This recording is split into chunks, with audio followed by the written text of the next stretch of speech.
चाहती हूँ। आपके अपने चैनल सेटअप नॉलेज में आप सभी का स्वागत है। आज स्टार्ट होने वाली है CDP की क्लास, जिसमें 30 क्वेश्चंस रहेंगे। स्टार्टिंग में कुछ हम महत्वपूर्ण तथ्यों के बारे में बताएंगे, उसके बाद 30 क्वेश्चंस को सॉल्व कराएंगे। चलिए स्टार्ट करते हैं। नंबर 1 है जीन पियाजे। जीन पियाजे ने संज्ञानात्मक विकास का सिद्धांत दिया था, जिसे कॉग्निटिव डेवलपमेंट थ्योरी भी कहते हैं। इन्होंने विकास की 4 अवस्थाओं के बारे में बताया है। इन्होंने डेवलपमेंट की 4 स्टेजेस के बारे में बताया है और इसके लिए एक ट्रिक भी बनाई हुई है। सबने पूरी मूर्ति औपचारिक रूप से देखी। सबने से हो जाएगा हमारा संवेदी काल 0 से 2 वर्ष, और पूरी से हो जाएगा हमारा पूर्व संक्रियात्मक अवस्था 2 से 7 वर्ष, और मूर्ति से हो जाएगा मूर्त संक्रियात्मक अवस्था 7 से 11 वर्ष। औपचारिक से हो जाएगा हमारा औपचारिक काल 11 से 15 वर्ष। उसके बाद हमारा दूसरा नंबर है लेब वाइगोत्स्की सामाजिक सांस्कृतिक सिद्धांत, जिसे सोशियो कल्चर डेवलपमेंट थ्योरी भी कहा गया है। इसमें बताया गया है कि बालक जो है वो समाज से सीखता है, समाज से अंतःक्रिया के द्वारा सीखता है। बालक के संज्ञानात्मक विकास में समाज, संस्कृति और भाषा की प्राथमिक भूमिका होती है।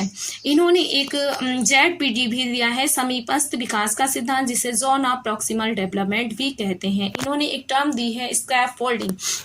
इंग्लिश में नेम सेम ही रहता है स्कैफोल्डिंग, लेकिन हिंदी में इसके नाम बदल जाते हैं, जिसे ढांचा, मदद या पांड भी कहते हैं। तो कोशिश करिएगा कि आप लोग इंग्लिश वाला याद रखें, हिंदी वाला तो नेम चेंज होकर भी आ जाता है, जिससे आप लोग कंफ्यूज हो जाएंगे। थर्ड नंबर है E.L. थॉर्नडाइक संबंधवाद का सिद्धांत। इन्हें पशु मनोविज्ञान का वास्तविक जनक कहा जाता है। इन्होंने बिल्ली पर प्रयोग किया था, और बिल्ली पर प्रयोग करने के बाद इन्होंने 3 मुख्य नियम दिए हैं, तत्परता का नियम, अभ्यास का नियम, प्रभाव का नियम, और 5 गौड़ नियम दिए हैं। 4th नंबर पे आ जाएगा हमारा B.F. स्किनर क्रिया प्रसूत अनुबंधन का सिद्धांत। इन्होंने चूहों और कबूतरों पर प्रयोग किया और पुनर्वलन रेनफोर्समेंट को मुख्य माना।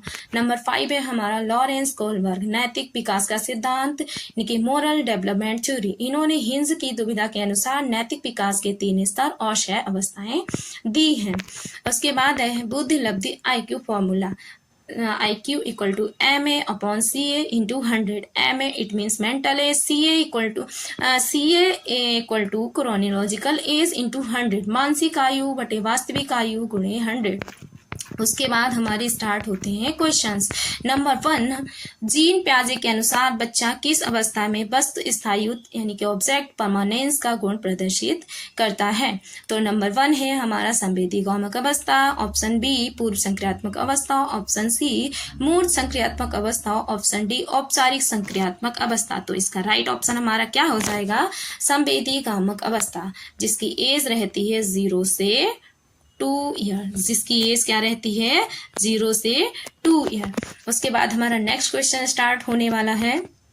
यहाँ पर आपको वस्तु स्थायित्व का अर्थ भी बता देती हूँ, क्योंकि कुछ लोगों को वस्तु स्थायित्व का अर्थ नहीं पता होगा।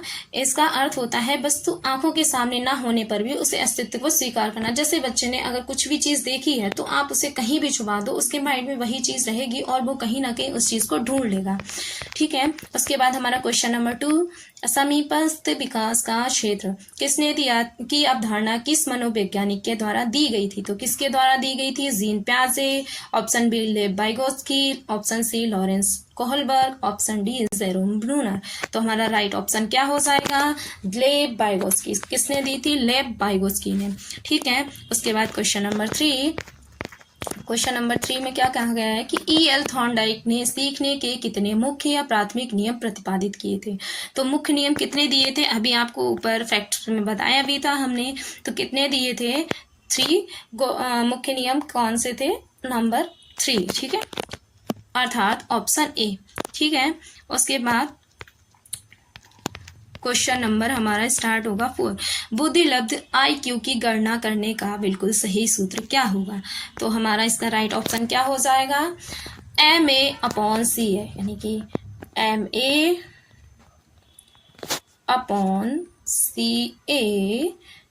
into 100। लिख नहीं पा रहा है, आप लोग समझ जाइएगा। ऑप्शन A हमारा राइट हो जाएगा। ठीक है। कौन सा हो जाएगा? ऑप्शन A हमारा राइट हो जाएगा। इस सूत्र को टर्मन ने दिया था 1916 में। पहले सिर्फ MA/CA ही होता था, उसके बाद इसे संशोधित किया गया और MA/CA यानी कि 100 को बाद में ऐड किया गया इनटू 100 को। ठीक है। क्वेश्चन नंबर 5, विकास का शिरापदाभिमुख नियम यह बताता है कि बच्चे का विकास किस दिशा में आगे बढ़ता है। ऑप्शन ए है सिर से पैर की ओर, ऑप्शन बी है पैर से सिर की ओर, ऑप्शन सी है केंद्र से बाहर की ओर, ऑप्शन डी है सामान्य से विशिष्ट की ओर। तो शिरापदाभिमुख नियम, इसके नियम से ही हमें पता लग रहा है शिरापदाभिमुख अर्थात सिर से पैर की ओर। क्या हो जाएगा? सिर से पैर की ओर, यानी कि शिरापदाभिमुख पद की ओर, पद इट मीन्स पैर की ओर। ठीक है। उसके बाद क्वेश्चन नंबर 6 हमारा है, क्रिया प्रसूत अनुबंधन का सिद्धांत के प्रतिपादक कौन है? क्रिया प्रसूत अनुबंधन सिद्धांत के प्रतिपादक कौन है? ऑप्शन ए है बीएफ स्किनर, ऑप्शन बी है योहान पॉवलॉक, ऑप्शन सी है ईएल थॉर्नडाइक, ऑप्शन डी है जेबी वॉटसन। तो हमारा राइट ऑप्शन क्या हो जाएगा? BF Skinner. हमारा राइट ऑप्शन क्या हो जाएगा? BF Skinner. ठीक है। इन्होंने रेनफोर्समेंट अर्थात रेस्पॉन्स को ज्यादा महत्व दिया है। इन्होंने कहा है कि अगर कोई बच्चा कुछ अच्छा करता है तो उसे रिस्पॉन्स दो, उसका हौसला अफजाई करो, उसके बाद वो और अच्छे से सीखेगा। ठीक है। उसके बाद क्वेश्चन नंबर हमारा 7, बुद्धि का द्विकारक सिद्धांत किसने दिया? 2 फैक्टर थ्योरी किसने दी है? It means Charles Spearman, Howard Gardner, Alfred Thurstone. तो हमारा इसका राइट ऑप्शन क्या हो जाएगा? Charles Spearman. क्या हो जाएगा? Charles Spearman. इन्होंने 2 कारक दिए थे, इट मीन्स जी और S. G it means general factor. General factor में ये होता है कि कुछ बच्चे खुद से ही सीखते हैं, जिसे बोलते हैं हम गॉड गिफ्टेड। कुछ उसके अंदर क्वालिटीज ऐसी होती हैं जो कहीं से भी नहीं सीखता, उसके अंदर स्वतः ही होती हैं। और एस होता है स्पेसिफिक फैक्टर। ठीक है। जिसे वो कहीं ना कहीं से एक्वायर करता है, अपने एनवायरनमेंट से, किसी बड़ों से सीख के, कहीं से देखकर उसे एक्वायर करता है, इट मीन्स अर्जित करता है। तो ये हो गए हैं चार्ल्स स्पीयरमैन द्वारा दिए हुए 2 कारक। ठीक है। उसके बाद हमारा होगा क्वेश्चन नंबर 8, सीखने का अंतर्दृष्टि या सूझ का सिद्धांत इनसाइट लर्निंग थ्योरी किस संप्रदाय के मनोवैज्ञानिकों ने दिया है? तो किसने दिया है? गेस्टाल्टवादी संप्रदाय, व्यवहारवादी संप्रदाय, मनोविश्लेषणवादी संप्रदाय या संरचनावादी संप्रदाय। तो किसने दी हुई है? हमारी गेस्टाल्टवादी ने। किसने दी है? गेस्टाल्टवादी ने। ठीक है। किसने दिया है ये अंतर्दृष्टि या सूझ का सिद्धांत? ऑप्शन ए गेस्टाल्टवादी संप्रदाय। ओके। गेस्टाल्टवादी संप्रदाय में कौन कौन आ जाएंगे? कोहलर, कॉपका और बर्दिमर। ठीक है। गेस्टाल्ट एक जर्मन शब्द है जिसका अर्थ होता है कंप्लीट, यानी कि होल। ठीक है। इन्होंने सुल्तान नामक चिंपैंजी पर भी प्रयोग किया था। उसके बाद क्वेश्चन नंबर हमारा हो जाएगा 9 स्टार, किस मनोवैज्ञानिक ने किशोरावस्था को बड़े तनाव, तूफान और विरोध की अवस्था कहा है? क्वेश्चन नंबर 9, किस मनोवैज्ञानिक ने किशोरावस्था को बड़े दबाव, तूफान और विरोध की अवस्था कहा है? तनाव की जगह कभी कभी दबाव भी लिखकर आ जाता है, तो इस आप लोग कंफ्यूज मत होइएगा। ऑप्शन ए हमारा जी स्टैनली हॉल, जीन प्याजे, ईएल थॉर्नडाइक, जर्सिल। तो हमारा ऑप्शन ए हो जाएगा राइट। हमारा ऑप्शन ए राइट ऑप्शन हो जाएगा। ठीक है। इन्होंने बताया था कि इसे बड़े तनाव, तूफान और विरोध की अवस्था कहते हैं। कैसे? क्योंकि इसमें क्या होता है, बच्चे धीरे धीरे समझदार हो रहे होते हैं और उनके अंदर कई तरह के चेंजेस भी होते हैं। ठीक है। इसे गोल्डन एज भी कहा गया। इसे क्या कहा गया है? Golden age. इस टर्म को भी याद रखिएगा, कभी कभी डायरेक्ट ही पूछ लेते हैं कि गोल्डन एज किस अवस्था को कहा गया है। तो क्या हो जाएगा? किशोरावस्था को। किसको कहा गया है? किशोरावस्था को कहा गया है। ठीक है। उसके बाद है हमारा क्वेश्चन नंबर 10, सार्थक अधिगम की प्रक्रिया में एक शिक्षक की भूमिका मुख्य रूप से क्या होनी चाहिए? तो सुगमकर्ता या सुविधादाता, कठोर तानाशाह, निष्क्रिय दर्शक या फिर केवल व्याख्यान देने वाला। तो बताइए इसका राइट ऑप्शन क्या हो जाएगा? राइट ऑप्शन होगा हमारा ए, यानी कि सुगमकर्ता। हम क्या करते हैं, स्टूडेंट को जो उसकी लर्निंग होती है उसको सुगम बनाते हैं। अगर उसके पास कोई प्रॉब्लम है तो उसकी प्रॉब्लम को जानकर उसको सॉल्व करते हैं, ना कि उसे डांट के भगा देते हैं। ठीक है। उसके बाद हमारा स्टार्ट होगा क्वेश्चन नंबर 11। क्वेश्चन नंबर 11, बुद्धि का बहुबुद्धि सिद्धांत थ्योरी ऑफ मल्टीपल इंटेलिजेंसेस किसके द्वारा प्रतिपादित की गई है या किया गया था? तो ऑप्शन ए है हॉवर्ड गार्डनर, अल्फ्रेड बिने, चार्ल्स स्पीयरमैन या थर्स्टन। तो ये किसने दिया है? हमारा हॉवर्ड गार्डनर ने। किसने दिया है? हॉवर्ड गार्डनर ने। ठीक है, इन्होंने बताया है कि मल्टीपल इंटेलिजेंसेस होती है मनुष्य के अंदर, मतलब इंसान के अंदर एक से अधिक भी बुद्धि हो सकती है। इन्होंने 8 जो मल्टीपल इंटेलिजेंसेस हैं उसका 8 प्रकार की बुद्धि बताई हुई है। ठीक है, जैसे किसी को स्पोर्ट्स में इंटरेस्ट है, किसी को आर्ट में इंटरेस्ट है, इस प्रकार से इन्होंने 8 टाइप में डिवाइड किया है बुद्धि को। ठीक है, उसके बाद हमारा स्टार्ट होगा क्वेश्चन नंबर 12। क्वेश्चन नंबर 12 है हमारा, थॉर्नडाइक के सीखने के किस नियम को संतोष और असंतोष का नियम भी कहा जाता है? थॉर्नडाइक के सीखने के किस नियम को संतोष और असंतोष का नियम भी कहा जाता है? तो हमारा राइट ऑप्शन हो जाएगा प्रभाव का नियम। क्या हो जाएगा? राइट ऑप्शन प्रभाव का नियम। ठीक है, और ये सारे इन्हीं के द्वारा दिए गए नियम है, मतलब 3 जो इन्होंने मुख्य नियम दिए थे, प्रभाव का नियम, अभ्यास का नियम और तत्परता का नियम। ठीक है, तो उसी में संतोष और असंतोष का नियम किसे कहा गया है? प्रभाव का नियम। ठीक है, क्वेश्चन नंबर 13, प्याजे के अनुसार संज्ञानात्मक विकास की किस अवस्था में बच्चा तार्किक चिंतन यानी कि लॉजिकल थिंकिंग तो शुरू कर देता है, लेकिन वह केवल मूर्त वस्तुओं तक ही सीमित हो पाता है, यानी कि जो सिर्फ देखता है उसी के बारे में सीख पाएगा। तो ये हमारी कौन सी स्टेज हो जाएगी? ये हमारी हो जाएगी मूर्त संक्रियात्मक अवस्था, जिसकी जो एज रहती है वो रहती है 7 to 11। क्या रहती है? 7 to 11। 11 के बाद बच्चे की कौन सी एज स्टार्ट हो जाती है? 11 के बाद बच्चे की स्टेज स्टार्ट हो जाती है औपचारिक संक्रियात्मक अवस्था। ठीक है, उसके बाद हमारा नेक्स्ट क्वेश्चन है क्वेश्चन नंबर 14, शिक्षा का अधिकार अधिनियम पूरे देश में किस तिथि से लागू हुआ था? तो किस तिथि से लागू हुआ था? ऑप्शन नंबर ए 1 अप्रैल 2010। 1 अप्रैल 2010। ठीक है, उसके बाद क्वेश्चन नंबर 15 हमारा स्टार्ट होने वाला है। क्वेश्चन नंबर 15, किंडरगार्टन शिक्षा प्रणाली के वास्तविक जन्मदाता निम्नलिखित में से कौन है? Friedrich Froebel, Maria Montessori, John Dewey, Kilpatrick. तो इसका राइट ऑप्शन क्या हो जाएगा? Friedrich Froebel. इन्होंने बच्चे को एक नन्हा पौधा भी कहा है, यानी कि कोमल पौधा कहा है। इन्होंने बच्चों को क्या कहा है? कोमल पौधा कहा है। ठीक है, उसके बाद प्रोजेक्ट विधि यानी कि योजना विधि, प्रोजेक्ट मेथड के मुख्य प्रवर्तक कौन माने जाते हैं? विलियम हर्ड, किलपैट्रिक या सिर्फ किलपैट्रिक भी लिखकर आ जाता है, जॉन डीवी, फ्रोबेल या फिर आर्मस्ट्रॉन्ग। तो कौन हो जाएंगे हमारे? विलियम हर्ड किलपैट्रिक यानी कि किलपैट्रिक। ठीक है, उसके बाद क्वेश्चन नंबर 17। क्वेश्चन नंबर 17, सूक्ष्म शिक्षण यानी कि माइक्रो टीचिंग चक्र की कुल प्रमाणिक अवधि भारतीय मानक के अनुसार यानी कि एनसीईआरटी के अनुसार कितनी होती है? 36 minute, 40 minute, 45 minute and 30 minute. तो हमारा राइट ऑप्शन क्या हो जाएगा? 36 मिनट। क्या हो जाएगा? 36 मिनट।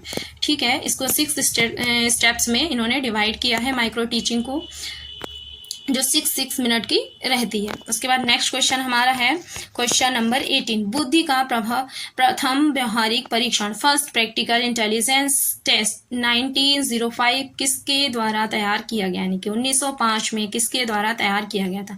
अल्फ्रेड रेडविने and Theodore Simon, Lewis Terman, William Stern and Wechsler. तो हमारा राइट ऑप्शन क्या हो जाएगा? हमारा राइट ऑप्शन हो जाएगा अल्फ्रेड बिने एंड थियोडोर साइमन। ठीक है, राइट ऑप्शन क्या हो जाएगा? अल्फ्रेड बिने एंड थियोडोर साइमन। हमारा नेक्स्ट क्वेश्चन है क्वेश्चन नंबर 19, विकास की निकट दूर अवस्था प्रोक्सोमिडिस्टल थ्योरी के अनुसार विकास का क्रम कैसा होता है? केंद्र से परिधि की ओर, यानी कि बाहर की ओर। ऑप्शन बी है सिर से पैर की ओर। ऑप्शन सी है सामान्य से विशिष्ट की ओर। ऑप्शन डी है बाहर से केंद्र की ओर। तो राइट ऑप्शन क्या हो जाएगा? केंद्र से परिधि की ओर। राइट ऑप्शन हमारा क्या हो जाएगा? केंद्र से परिधि की ओर। हमारा राइट ऑप्शन क्या हो जाएगा? केंद्र से परिधि की ओर। परिधि मतलब कहाँ होता है? बाहर। निकट दूर अवस्था यानी कि प्रोक्सोमिडिस्टल थ्योरी क्या हो जाएगी? केंद्र से परिधि की ओर। ठीक है, नेक्स्ट क्वेश्चन हमारा क्वेश्चन नंबर 20, सामाजिक अधिगम सिद्धांत सोशल लर्निंग थ्योरी निम्नलिखित में से किस मनोवैज्ञानिक के द्वारा प्रतिपादित किया गया था? Albert Bandura, Lev Vygotsky, B F Skinner, Jean पियाजे। तो हमारा राइट ऑप्शन क्या हो जाएगा? Albert Bandura. क्या राइट ऑप्शन हो जाएगा? Albert Bandura. ठीक है। उसके बाद क्वेश्चन नंबर 21, अनुकरण और दोहराने की तीव्र प्रवृत्ति शारीरिक विकास की तीव्रतम गति बाल विकास की किस मुख्य अवस्था की विशेषता है? ऑप्शन ए है शैशवावस्था, इन्फेंसी स्टेज, बाल्यावस्था, चाइल्डहुड। ऑप्शन सी है किशोरावस्था। ऑप्शन डी है प्रौढ़ावस्था। तो हमारा राइट ऑप्शन क्या हो जाएगा? शैशवावस्था। क्या हो जाएगा? शैशवावस्था यानी कि इनफेंसी स्टेज। ठीक है। इनफेंसी स्टेज जो रहती है 0 से 6 ईयर। कितनी रहती है? 0 से 6 ईयर। अवस्थाओं के लिए एक अलग से वीडियो बना देंगे। Question number 22। क्वेश्चन नंबर 22, प्याजे के अनुसार संरक्षण यानी कि कंजर्वेशन का गुण संज्ञानात्मक विकास की किस अवस्था में आता है? तो किस अवस्था में आता है? मूर्त संक्रियात्मक अवस्था, पूर्व संक्रियात्मक अवस्था, संवेदीगामक अवस्था, औपचारिक संक्रियात्मक अवस्था। किसमें आता है? औपचारिक संक्रियात्मक अवस्था। ठीक है। किसमें आता है? मूर्त संक्रियात्मक अवस्था। किसमें आएगा? मूर्त संक्रियात्मक अवस्था। मूर्त संक्रियात्मक अवस्था यानी कि कॉन्क्रीट ऑपरेशनल स्टेज। इसमें क्या होता है कि बच्चा जिस भी वस्तु को देखता है उसके बारे में ही सोच सकता है, उससे अलग यानी कि अमूर्त चीजों के बारे में नहीं जान पाता है, अमूर्त चीजों के बारे में नहीं सोच पाता है। और इसकी स्टेज पहले भी ये क्वेश्चन आया है, तो इसकी जो एज रहेगी वो कितनी रहेगी? 7 to 11 ईयर। कितनी रहेगी? 7 to 11 ईयर। ठीक है। Question number 23। क्वेश्चन नंबर 23, व्यक्तित्व मापन की रोशा स्याही धब्बा परीक्षण निम्नलिखित में से किस प्रकार की विधि है? प्रक्षेपी विधि, अप्रक्षेपी विधि, व्यक्तिनिष्ठ विधि या फिर वस्तुनिष्ठ विधि? तो कौन सी हो जाएगी? प्रक्षेपी विधि यानी कि प्रोजेक्टिव मेथड। जो रोशा स्याही धब्बा परीक्षण है ये बहुत पूछा जाता है यूपी टेट में, तो याद रखिएगा प्रक्षेपी विधि है। ये टीचिंग का कौन सा मेथड है? प्रोजेक्टिव मेथड है। कौन सा मेथड है? Projective method. क्वेश्चन नंबर 24, अंतर्मुखी यानी कि इंट्रोवर्ट तथा बहिर्मुखी एक्सट्रोवर्ट व्यक्तित्व का वर्गीकरण सबसे प्रामाणिक रूप से किसने किया? अंतर्मुखी जो बच्चे कम बोलते हैं और बहिर्मुखी जो बच्चे बहुत ज्यादा बोलते हैं। ठीक है। तो ये किसने दिया है? कार्ल युंग ने। किसने दिया है? कार्ल युंग ने। ठीक है। जिसे कभी कभी जुंग भी लिखकर आ जाता है और युंग दोनों ही लिखकर आ जाते हैं, तो परेशान मत होइएगा। उसके बाद हमारा नेक्स्ट क्वेश्चन है क्वेश्चन नंबर 25। क्वेश्चन नंबर 25, प्रगतिशील शिक्षा यानी कि प्रोग्रेसिव एजुकेशन के संदर्भ में लर्निंग बाय डूइंग का विचार किसने दिया है? तो ऑप्शन ए है जॉन डीवी, जीन पियाजे, फ्रोवेल, स्किनर। देखो एजुकेशन भी बोलते हैं और इसको एडुकेशन भी बोलते हैं ब्रिटिश और अमेरिकन इंग्लिश एक्सटेंट में, तो इसको कंफ्यूज मत होइएगा। एजुकेशन और एडुकेशन दोनों ही बोलते हैं। ठीक है। तो इसका राइट ऑप्शन क्या हो जाएगा हमारा? John Dewey. क्या हो जाएगा राइट ऑप्शन हमारा? John Dewey. ठीक है। नेक्स्ट क्वेश्चन, क्वेश्चन नंबर 26, समावेशी शिक्षा इंक्लूसिव एजुकेशन या फिर एडुकेशन का प्राथमिक उद्देश्य निम्नलिखित में से क्या है? सभी बच्चों को बिना किसी भेदभाव के एक ही नियमित विद्यालय में शिक्षा देना, केवल दिव्यांग बच्चों के लिए अलग स्कूल खोलना, मेधावी बच्चों को महंगी कोचिंग देना या फिर केवल अंग्रेजी माध्यम में पढ़ाना। तो आप बताइए समावेशी शिक्षा है क्या है? समावेशी शिक्षा इट मीन सभी को समावेश करके पढ़ाना होगा। ये नहीं कि किसी को अलग पढ़ा रहे हैं या फिर कोई दिव्यांग बच्चा है उसको अलग पढ़ा रहे हैं, ऐसे में तो बच्चों के अंदर हीन भावना आ जाएगी। ठीक है। तो हमारा राइट ऑप्शन क्या हो जाएगा? सभी बच्चों को बिना किसी भेदभाव के ही एक ही नियमित विद्यालय में शिक्षा देना। ठीक है।